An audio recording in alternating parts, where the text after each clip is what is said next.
بادشاہ آج کل دے سکون دی نیند سوندے ہیں. حضرت عمر رضی اللہ تعالیٰ عنہ رات ناچ گشت کر دیاں, راتاں چ اپنی رایا دے وچ خبر گیری واسطے ٹردے پھردے ہیں.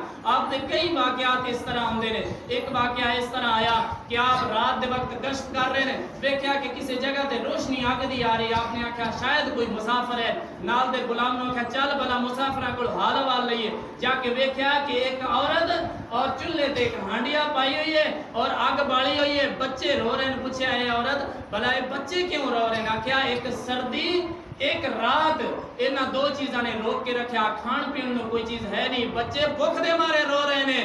اور فرمایا کہ پھر چولہے تے کی رکھیا کہ خالی پانی ہے تاکہ بچے اس نو دیکھ ویکھ کے روندے روندے سو جاسن. حضرت عمر رضی اللہ تعالیٰ عنہ دی اکھاں جو آنسو آ گئے. عمر تے خدا دے بارگاہ وچ حضرت عمر تے ساڈا فیصلہ انشاءاللہ قیامت والے دن ہوسی. حضرت عمر فرمان لگے اما عمر نو کی پتہ تواڈے حالات دا؟ آکھیا عمر دی حکومت ساڈے تک پہنچ سکتی ہے تے عمر ساڈے حالات تو واقف نہیں ہو سکدا. حضرت عمر دی خلافت ساڈے تک پہنچ سکتی, ساڈے حالات عمر تک کیوں نہیں پہنچ سکتے؟ رو پے اسی وقت غلام نو نال لیا, بیت المال وچ آٹا چایا, آکھیا میرے موڈیاں تے رکھ. غلام نے آکھیا کہ میں غلام ہاں, نوکر ہاں, میں چالانا. آپ نے فرمایا کیا قیامت والے دن میرا بوجھ تو اٹھا سے؟ اے خوف خدا حکمران آل اسلام دے, اور اپنے موڈیاں دے چایا آٹا لیا کے آپ گنیا پکایا, بچیاں نو کھوایا. اس وقت عورت دعا دے رہی ہے کہ خدا عمر دی جگہ تے تینوں حکمران بنا دے, خدا عمر دی جگہ تے تینوں خلیفہ بنا دیا. آکھے اما جدوں تو پہنچ سے تو اوتھے عمر نو بھی تو ویکھ سیندی. تو یعنی حضرت عمر رضی اللہ تعالیٰ عنہ دی ایک خدمت ہوندی. رات میں انہیں ٹرے جا رہے ہیں, ویکھیا کہ ایک شخص ہے پریشان ہے, اجمی ہے. پوچھا اے انسان تو کیوں پریشان ہے؟ کیا میرے نال میری اہل ہے, میری زوجہ ہے, اور اس کو زچگی دا ٹائم آ گیا, ہوں کوئی دائی دا ٹائم ہے, دائی نہیں مل رہی, میں پریشان ہاں, میں مسافر ہاں. آپ نے فرمایا کوئی پریشان ہونے دی لوڑ نہیں. فوراً اپنی بیوی نو, حضرت عمر گھر گئے, اپنی بیوی نو لیا اور آکھیا جا ایک اجنبی ہے, ایک مسافر ایک اجنبی ہے, عربی نہیں ہے لیکن اس دی عورت ہے, انہاں دی دائی بن کے جا تاکہ قوم نو پتہ لگ جاوے قیامت تک کہ وقت دا جو حکمران ہوندا ہے وہ عیش و عشرت نال نہیں سوندا, رات دے وچ گشت کر کے غریباں دی مدد اور ہیلپ کردا ہے.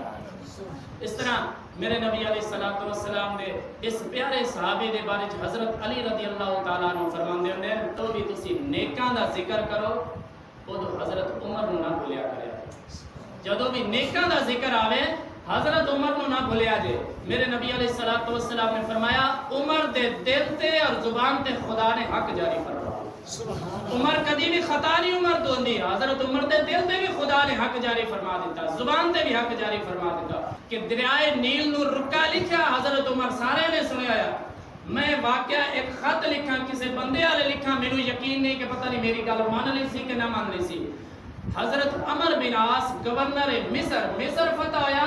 مصریاں نے آکھیا کہ ساڈا رواج کی ہے کہ اسی ہر سال ایک بچی ہار سنگار پہنا کے دریا برد کردے ہاں تاں اے دریا پانی دیندا ہے سانو, اور اس سال جے اگر ایویں نہ کیتا تے اس دریا نیل پانی نہیں دینا. حضرت عمر بن عاص نے آکھیا اسلام لب فضول جڑے رواج ہیں انہاں نوں منع کردا. میں حضرت عمر نو خط لکھدا, جو جواب آیا وہ جواب تے عمل کیتا جاسی. حضرت عمر بن عاص نے لکھیا کہ اتھوں دے لوگاں دا رواج ہے, اتھوں دے لوگ چاہندے نے ایک جان دریا برد کردے نے تاں دریا پانی دیندا ہے. ہن جویں تہاڈا حکم ہوے. حضرت عمر نے فرمایا اسلام غلط رسم و رواج نو روکن واسطے ہے نہ کہ چلان واسطے. اس دریا نو میں رکا لکھنا اور یہ رکا میرا دریا نو دے ویا جے. لکھیا وچ کی لکھیا کہ اگر تو اپنی مرضی نال چلتا ہے تو تیرے پانی دی سانو ضرورت ہی گئی ہے. اے دریا اگر تو اپنی مرضی نال چلتا ہے تو تیرے پانی دی سانو ضرورت نہیں ہے. اگر تینوں خدا چلاندا ہے تو میں خدا وحدہ لا شریک دی بارگاہ اقدس وچ ہاتھ اٹھانا کہ خدا تینوں چلاوے. اور قاصد لکھدا ہے کہ میں رکا اے جا کے رکھیا دریا دے وچ سگنی روٹین تو 16 ہاتھ ہوتے پانی چلیا قیامت تک چلتا رہا سی. ایک کرامت مشہور حضرت عمر رضی اللہ تعالیٰ عنہ دی اتنا یقین پانی تے کہ پانی نو لکھ رہے نا پانی تے بادشاہی حضرت عمر رضی اللہ تعالیٰ عنہ کی تھی. جو شخص مینوں اللہ نو راضی کر لے خدا اس دا ہاتھ بن جاتا ہے, خدا اس دی اکھ بن جاتا ہے, خدا اس دے پیر بن جاتا ہے. اس دی بالکل تعبیر حضرت عمر رضی اللہ تعالیٰ عنہ بنے. نہاون دے آذربائیجان دے وچ ایک علاقہ ہے نہاون, ایران تو اگے.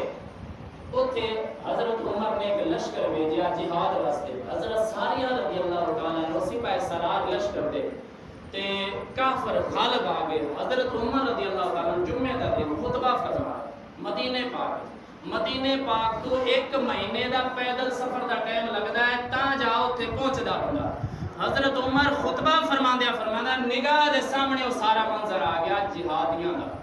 مجاہدین سامنے دیکھ رہے ہیں کہ کافر غلبہ کر رہے ہیں اسلامی لشکر تے, اور آپ دیکھ رہے ہیں کہ یہ جڑا اسلامی لشکر ہے تھوڑا پہاڑ کی طرف ہٹ آوے تے یہ مضبوط ہو سکتے ہیں. تے دوران خطبہ او تو یہ لفظ فرمایا یا ساریۃ الجبل, اے ساریہ رضی اللہ تعالیٰ عنہ پہاڑ کی طرف متوجہ ہو جا, پہاڑ کی طرف تھوڑا پیچھے ہٹ جا. 1 مہینے دی مسافت تو اتنی دور دوران خطبہ لفظ فرمایا. خدا نے اس آواز اتنی طاقت فرمائی کہ وہ اتنے دور مسافت تے وہ لفظ وہ سارے جہادیاں نے سنے, مجاہدین نے سنے کہ کوئی شخص سنو آخریا کہ پہاڑ کی طرف متوجہ ہو.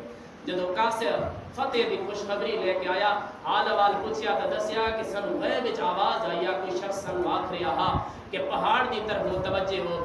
سانو ایویں محسوس ہوندا جویں حضرت عمر رضی اللہ تعالی عنہ دی آواز ہے.